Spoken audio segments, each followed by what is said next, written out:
அனைவருக்கும் வணக்கம். வீட்டில் படுக்கை அறை எந்த இடத்தில் அமைவது வாஸ்துப்படி மிக சிறப்பானதாகவும் அதிக நன்மைகளை பெற்றுத்தரக்கூடியதாகவும் அமைகிறது என்று பார்க்கும்போது நிச்சயமாக வீட்டை 4 பகுதிகளாக பிரிக்கலாம். அதில் வடகிழக்கு பகுதி ஈசானி மூலையாக பார்க்கப்படுகிறது. தென் கிழக்கு பகுதி அக்னி மூலையாக பார்க்கப்படுகிறது.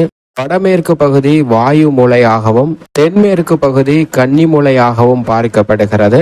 இந்த இடங்கள்ல இயன்றவரை வீட்டில் படுக்கை அறை அமைக்கும் போது மாஸ்டர் பெட்ரூம், அதாவது முதன்மையான படுக்கை அறை என்பது தென்மேற்கு பகுதிகளில் அமைப்பது மிக சிறப்பான ஒன்றாக பார்க்கப்படுகிறது. தென்மேற்கு பகுதியில் படுக்கை அறை அமைக்கும் போது பல்வேறு விதமான நன்மைகள் இல்லத்தில் கிடைக்கும். திருமணம் ஆகியவுடன் அந்த தென்மேற்கு கன்னி மூலையில் படுக்கை அறை அமைத்தவர்களுக்கு உங்களுடைய வாழ்வில் சுபிட்சம் நிறைந்து கிடைக்கும். எதிர்பார்க்கிறபடி கணவன் மனைவிக்கிடையே ஒற்றுமை இருக்கும். எதிர்பார்த்து காத்து கொண்டிருக்கக்கூடிய புத்திர பாக்கியமும் விரைவில் அமையும்.